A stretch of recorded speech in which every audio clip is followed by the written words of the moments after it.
大家好啊！今日喺部新款 Mini 啦，咁呢部新款 Mini 冇分邊一部噶啦 ，Countryman 又好，J01、U01嗰啲全部都可以開通到 Apple CarPlay 啦。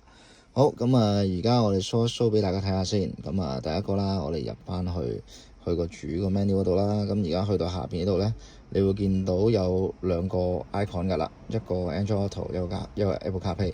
咁 Android Auto 喺香港都係用唔到嘅，咁所以我哋淨係叫做可以開到 Apple CarPlay 嘅啫。好，咁我哋喺度撳入去啦。咁呢一個咧就會係 Mini 個 CarPlay 個界面，係啦。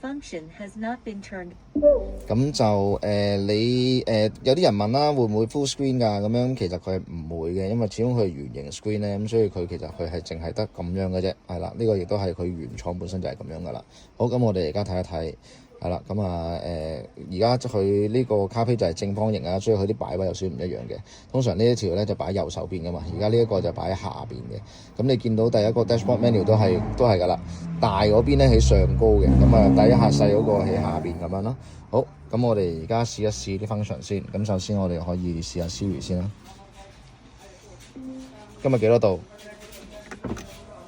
今日最高溫會係攝氏19度，而最低溫會係攝氏13度。OK， 好，咁就其他都係一樣啦。咁打電話、聽電話啦，係啦，上一首、下一首、加減 volume 嗰啲冇問題嘅。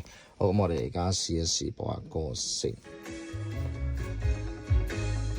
好，咁依舊都會出翻呢一啲咁嘅畫面嘅，係啦，咁唔會 override 咗嘅，係啦，咁轉歌啦，照樣喺度撥都係可以做到嘅。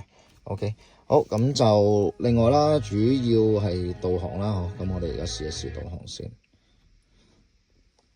好，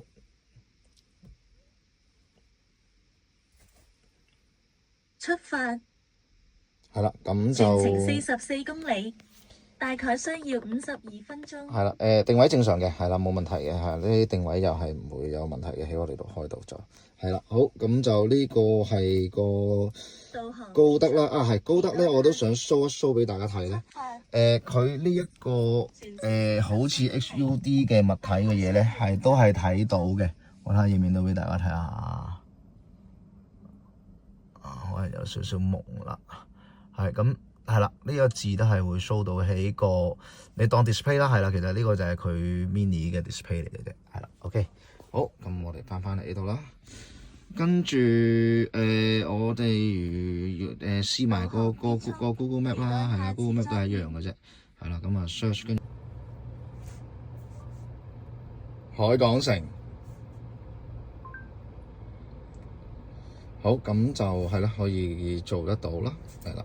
咁就其他嘢冇特別㗎啦，咁你入翻 R 波本身360嗰啲出翻嚟啊嗰啲，咁都係一樣嘅啫，係啦，唔會有咩太大分別嘅。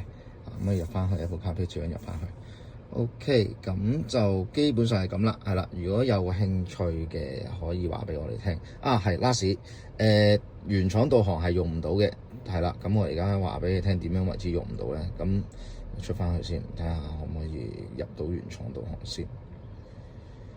好，原廠導航係啦，咁佢呢度咧會寫住 fail to load navigation 嘅，係啦，咁呢個就係開咗 CarPlay 唔好嘅嘢啦，係啦，咁就個 mini app 同埋個 digital key 都係用到嘅，冇問題嘅。好 ，thank you 晒大家。